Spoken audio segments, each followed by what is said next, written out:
Nós vamos caminhar no Salmo 119 e nós vamos dar uma acelerada nele, tá bom? Nós vamos, eu não vou ler todo o texto, nós vamos meditar nos blocos do 73 ao 80, você pode manter a sua Bíblia aí aberta. Depois, o segundo bloco, do 81 ao 88 e do 89 ao 104, tá bom?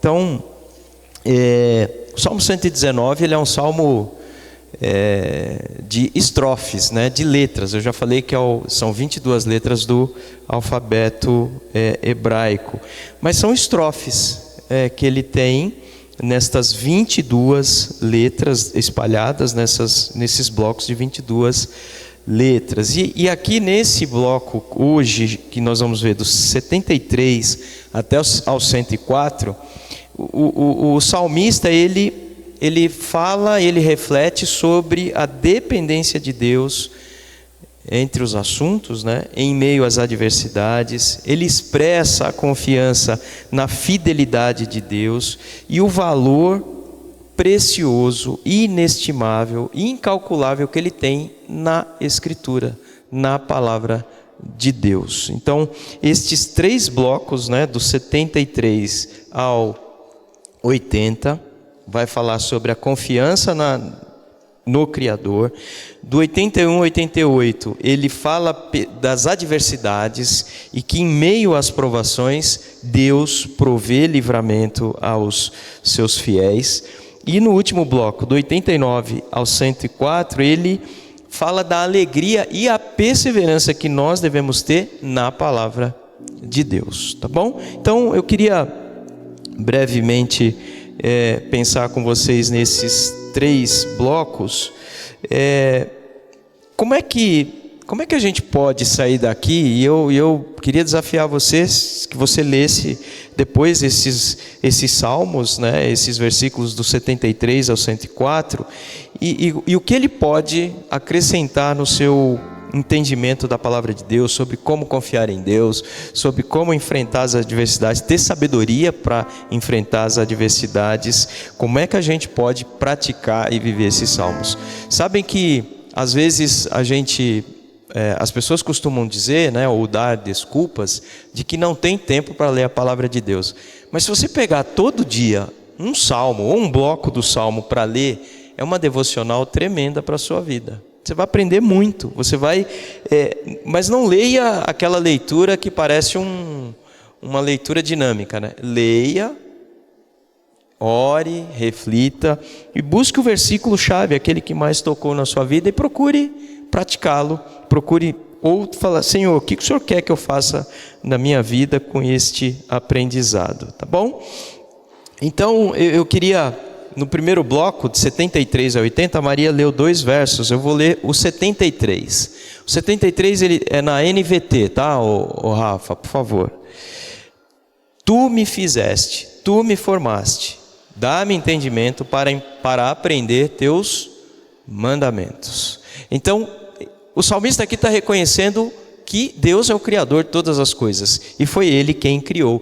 Mas ele fala assim: tu me fizeste e tu me formastes. Ou seja, Deus nos criou desde a concepção, antes de nós existirmos, diz o Salmo 90, que ele já sabia, Salmo 139, né? A presciência de Deus, ele já sabia até os dias das nossas vidas. Então, ele reconhece aqui que Deus é o Criador de todas as coisas, aquele que formou cada um de nós. E o que é mais interessante, todos nós somos diferentes uns dos outros. No sábado nós fomos num casamento e tinham lá 3 pajens, trigêmeas. Você olhava para uma, para outra e para outra, você não sabia quem era quem. Mas eram idênticas as meninas, lindas, pequenininhas, devia ter uns 7 anos.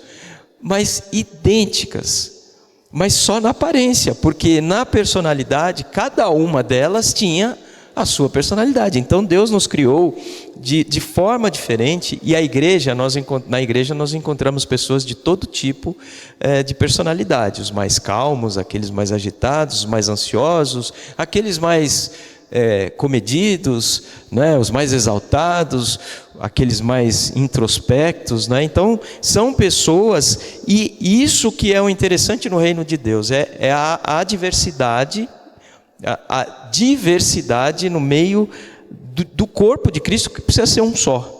Então Deus faz uma mistura boa de várias personalidades, e todos juntos nós devemos formar o corpo de Cristo. Então aqui o salmista está reconhecendo isso. Ele é o nosso Criador, Ele nos formou. Mas Ele nos formou para quê? Com um propósito. Nós existimos porque Deus nos formou e nos criou para um propósito. Então não é simplesmente Deus me criou e me largou. De forma alguma. Ele me criou com um propósito. O meu primeiro propósito é adorá-lo. É adorar a Deus. E quando nós adoramos a Deus e entendemos isso, nós vamos viver em serviço a Ele e uns para com os outros. Então, ao reconhecer aqui que Deus é o Criador, Ele está também reconhecendo o quanto Ele confia nesse Criador, e que esse Criador é o seu Senhor, e que esse Criador conhece e sabe de todas as coisas, e Ele sabe sempre o que é melhor para nós. Então, neste primeiro bloco, esse é o destaque que eu queria fazer. O salmista reconhece o Deus Criador, o Deus que nos criou com um propósito, o Deus que formou cada um de nós de maneiras, de formas diferentes, mas que nós pudéssemos refletir o mesmo Criador.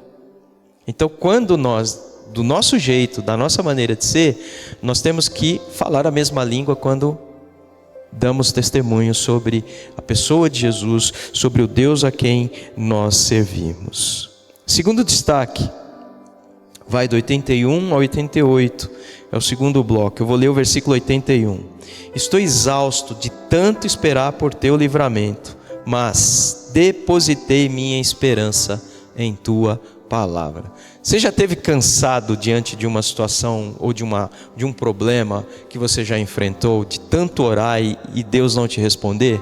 Quem já passou por isso aqui? Ninguém? Que bom, hein? Ah, bom. Tem hora que a gente fala, meu Deus, eu estou cansado. Senhor, eu estou cansado, né? Às vezes a gente pede por algumas coisas, mas ele na segunda parte ele diz, mas depositei minha esperança em tua palavra. Aonde? Na palavra de Deus. É a palavra de Deus que vai nos animar, que vai nos confrontar, que vai nos exortar, que vai nos corrigir nas situações e no nosso dia a dia.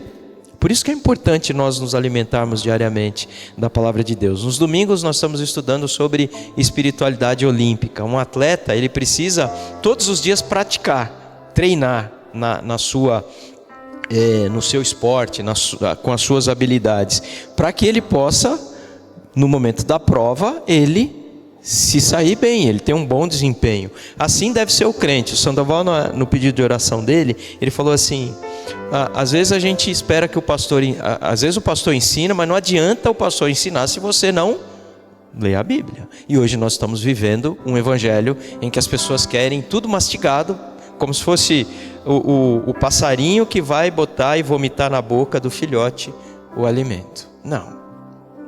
Nós temos que ser maduros. E por isso temos tantos crentes imaturos na igreja, até com muito tempo de igreja, mas com imaturidade de criança de 2, 3 anos. Como diz Paulo, não sejam crianças, parem de tomar o leite.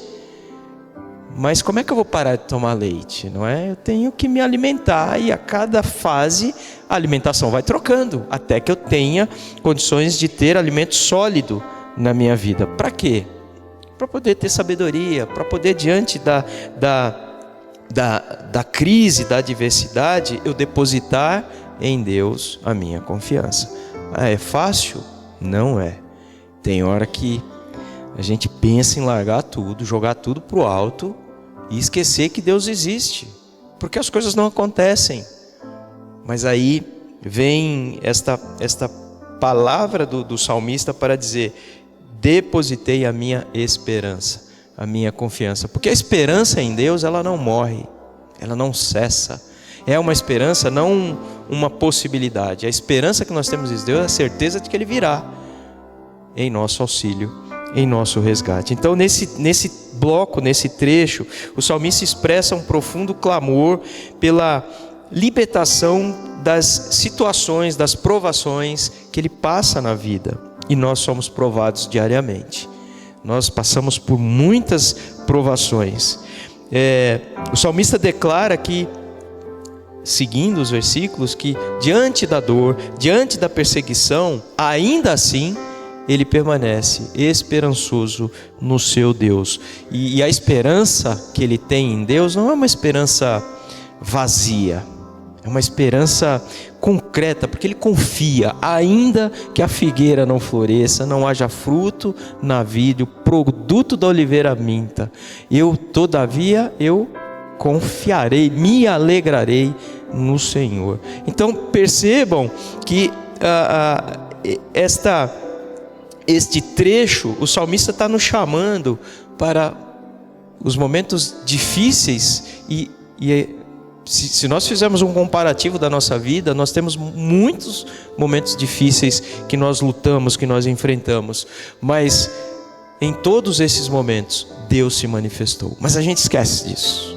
A gente se esquece do que Deus fez por nós, das bênçãos que Ele deu e derramou sobre nós. Então o salmista nos ensina que mesmo quando estamos no ponto mais crítico das nossas vidas, a nossa fé em Deus, na palavra de Deus, é o que vai nos sustentar. É a palavra que vai nos deixar de pé. É a palavra que vai nos animar. Então a confiança em Deus deve permanecer inabalável, persistente, mesmo diante das adversidades. E o terceiro e último bloco, ele começa no 89 e vai até o 104. 89, ele diz assim: tua palavra eterna, ó Senhor, está firme nos céus. Vamos repetir esse versículo? Põe 89, por favor, Rafa. 119, 89, vamos lá? Tua palavra eterna, ó Senhor, está firme nos céus. Só as mulheres agora.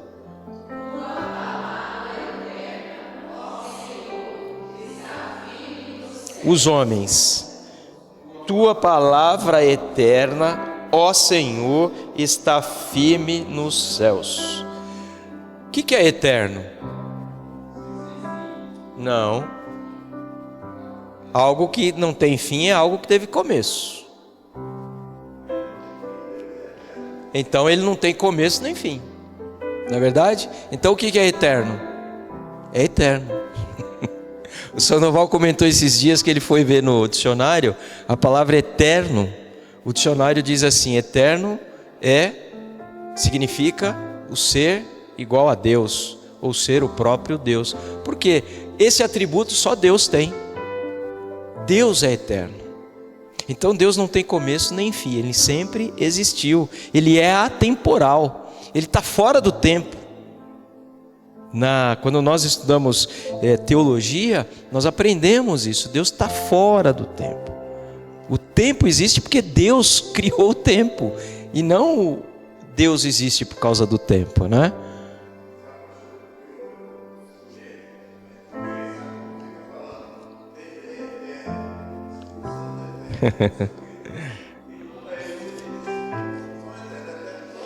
Eterno é só Deus, não é? É claro que isso é uma expressão, né, para dizer que, olha, Pelé é eterno, não vai ter jogador igual a ele, não é? Que nem o Silvio Santos morreu. O Silvio Santos é eterno, não vai ter apresentador como é verdade, não é? Mas no sentido literal, eterno, só o nosso Deus. Então, os versículos, estes últimos desse bloco, eles vão destacar esse atributo do nosso Deus, a eternidade dele.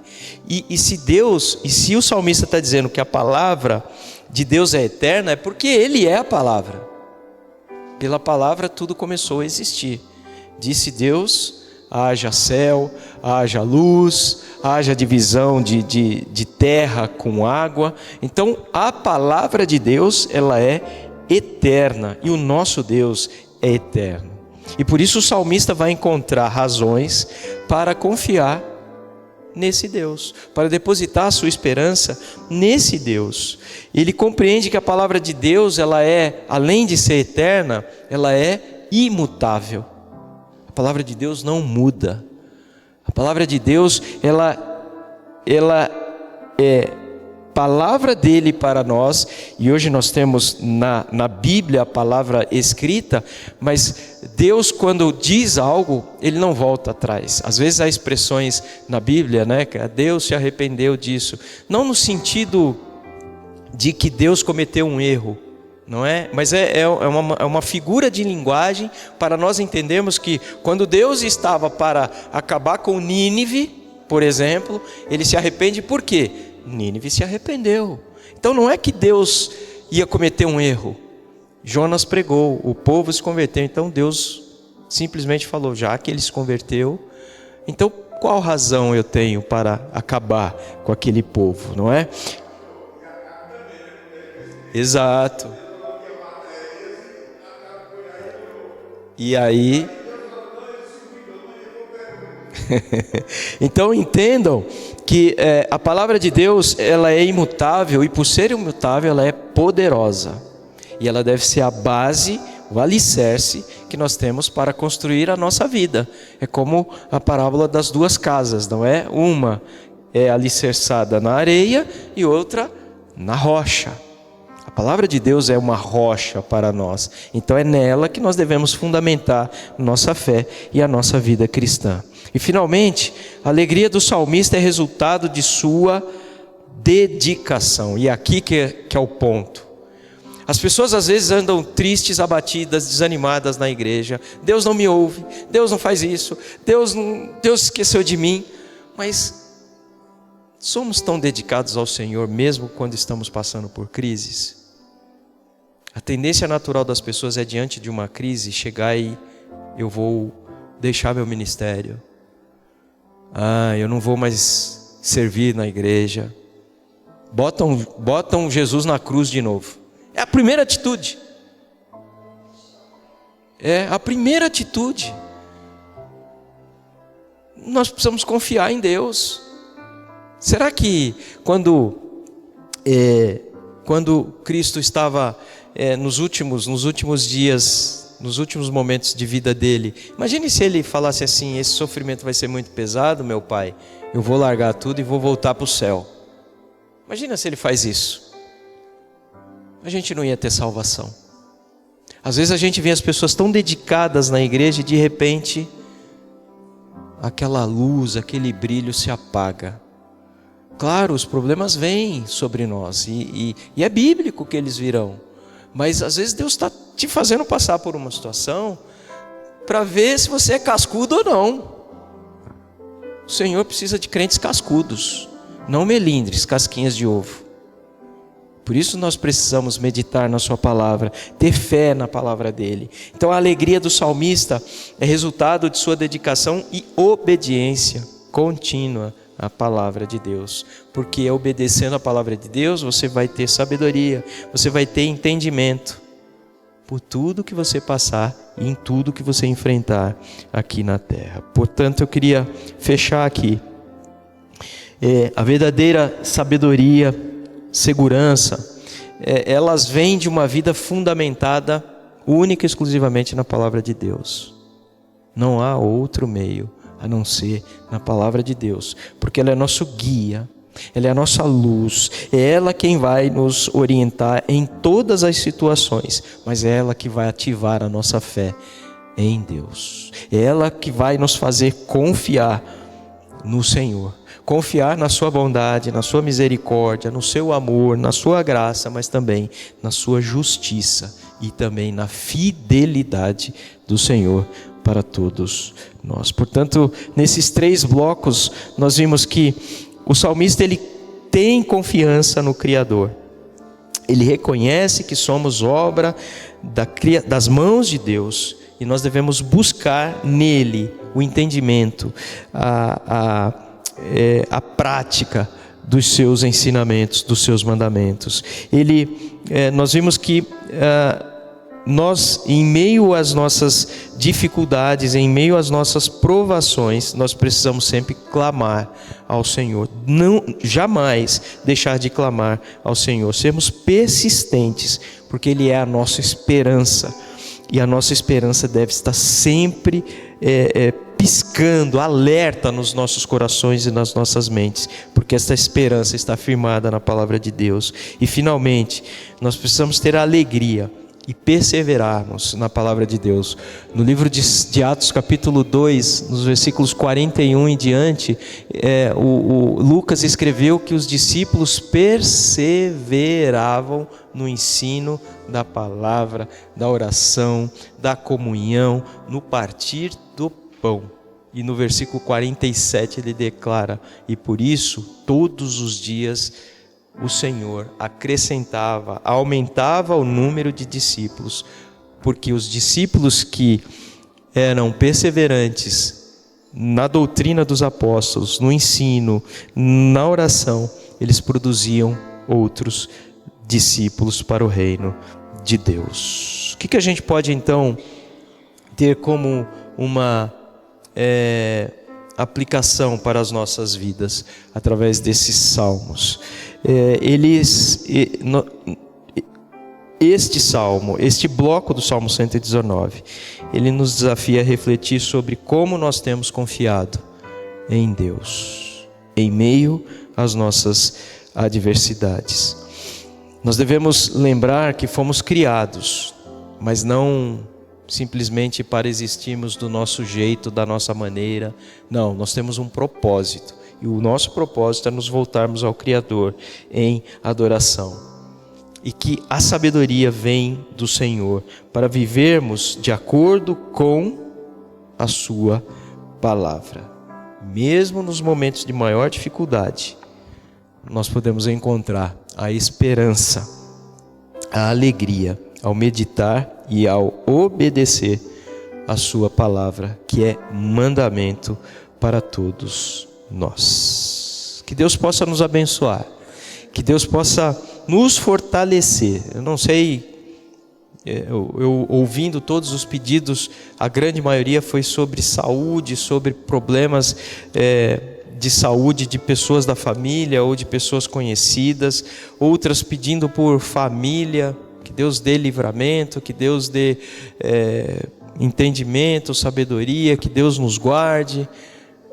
Mas se eu só pedir e não confiar, de nada vai adiantar. Ou se eu achar que só a oração do pastor vai fazer efeito, não é a minha oração, é a sua fé em Deus. E a nossa fé ela é despertada pelo ler, como diz a palavra de Deus. A fé vem pelo ouvir, o ouvir a palavra de Deus. Um dia alguém me perguntou assim: e o mudo? E o surdo que não ouve? Claro, a expressão ouvir alguém precisa ler. Então, para alguém ouvir, alguém tem que ter lido. E o mudo ou o surdo, ele pode ler a palavra de Deus. Ele pode também ter acesso à palavra de Deus. Então, meus irmãos, nós estamos vivendo dias terríveis. E só a palavra de Deus é quem pode nos dar a sustentação para a nossa vida, para todos os problemas. A Bíblia fala de todos os assuntos? Não. Mas ela pode nos ajudar a resolver qualquer assunto? Pode. Porque Deus nos dá entendimento, sabedoria, quando meditamos na sua palavra. Não seja o crente do horóscopo, que abre a Bíblia, escolher um versículo lá, enfia o dedo lá e aqui que Deus vai falar comigo. Não, Deus fala do Gênesis ao Apocalipse com você. Medite na palavra de Deus. Amém? Estamos encerrando então, meus irmãos. Próximo domingo, nosso culto, o último domingo do mês. Não, penúltimo domingo do mês. Nós continuaremos falando sobre a espiritualidade olímpica. Vai ser o último sermão. Estarei pregando este último sermão. E na próxima semana, o nosso congresso, tá? Eu mandei hoje um vídeo no grupo da igreja.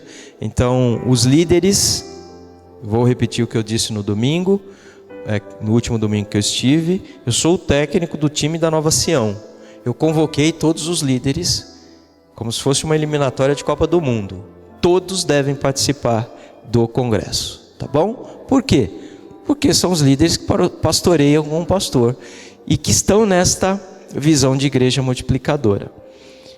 Eu não sou líder, posso participar? Pode, fica à vontade. Mas nós vamos precisar de braço também, para nos ajudar lá na recepção, lá na segurança, deixando o ambiente sempre limpo, colocando aqui água para o preletor, o pessoal lá do som, da multimídia, o pessoal da música. Todos vamos trabalhar e vamos fazer uma escala para isso. Você não precisa vir ficar da meia-noite, das 8 horas do dia da sexta até as 5 horas do sábado. Não. Diga o seu tempo, entra lá no grupo e a gente monta essa escala. E quem for trabalhar não precisa se inscrever, tá bom? Mas a gente precisa saber que você vem, até porque você precisa comer aqui com a gente. Então vai ter o almoço e a gente precisa servir o almoço. Agora sim, eu vou fazer um apelo aos irmãos. Não tragam pessoas para almoçar aqui no dia se ela não vai trabalhar, tá bom? É um pedido que eu faço para os irmãos. Aqui, nesse dia, só quem trabalhar ou quem vai participar do evento. E também nós não vamos vender marmita no dia, porque ela vai ser contada para o pessoal que vai trabalhar e para o pessoal que vai estar aqui no congresso, tá? Domingo eu vou repetir isso aqui. Dia 30, sexta-feira, 8 horas, começa o congresso. Às 7h30, 7 horas a gente já vai estar na recepção, recebendo as pessoas que virão de outras igrejas e também da Nova Sião. E 8 horas começamos o congresso, na sexta-feira, dia 30. Sábado, 8 horas, a gente vai ter um cafezinho aqui. 8h30 começam as palestras, tá bom? É intenso. 8 da manhã. É intenso, mas vai ser bom. E quem já participou, alguns líderes de PGM já participaram de um congresso semelhante a esse, vai ser muito proveitoso para nós. Tá bom? Deus abençoe a todos, vamos orar. E não, os líderes de PGMs vão participar desse. Eles são obrigados a participar. Tá bom? Vamos orar? Lembrete, irmão Feliciano, domingo, ele deu um susto lá nas filhas, não é? Ele foi beber água, se engasgou. Mas graças a Deus não causou nada, não desceu para o pulmão. Levaram ele no médico, mas ele está bem, graças a Deus. E a irmã Maria da Luz, ela... hoje o Edivar me passou a mensagem. Ela ainda está bastante, ela está sob efeito de remédios, tá? Ela está sentindo muitas dores no corpo e quando ela toma o remédio e está sob efeito do remédio, as dores passam. Só que o remédio também derruba, a irmã derruba no sentido de que ela fica baqueada, não é? Exatamente. Então, se as irmãs puderem visitá-la, antes, liguem para ela e marquem a visita antecipadamente, para que ela possa estar preparada para receber as irmãs ou quem quiser visitá-las. Tá bom? Vamos orar, encerrando. Obrigado, viu, Bruno e Rafa? Obrigado aos irmãos que estiveram aqui com a gente também. Muito obrigado, Pai, por este culto, por este momento em que oramos uns pelos outros, pelos nossos pedidos, e também pudemos meditar um pouco nestes trechos do Salmo 119. Que o Teu Santo Espírito possa completar, ó Deus, o nosso entendimento, e que nós possamos nos despertarmos para termos sede de ler e de buscar ao Senhor através da Tua Palavra, e através da oração, através da comunhão, do compartilhar uns com os outros. Nos ajuda, ó Deus, a sermos essa igreja, nesse mundo tão frio, tão tenebroso que nós estamos vivendo. que nós possamos ser luz o tempo todo, que a luz possa brilhar onde haja trevas, que nós sejamos esses luzeiros do Senhor onde quer que nós passarmos. Abençoa os teus filhos que estiveram aqui, receba todos os pedidos, motivos de oração, de agradecimento a Deus no teu trono de graças. E agora nos despeça, nos leve em paz aos nossos lares, nos guarde, nos proteja de todo perigo e de todo mal. Oramos e clamamos no nome de Jesus e também agradecemos no nome de Jesus. Amém. Deus abençoe a todos, meus irmãos. Vão em paz.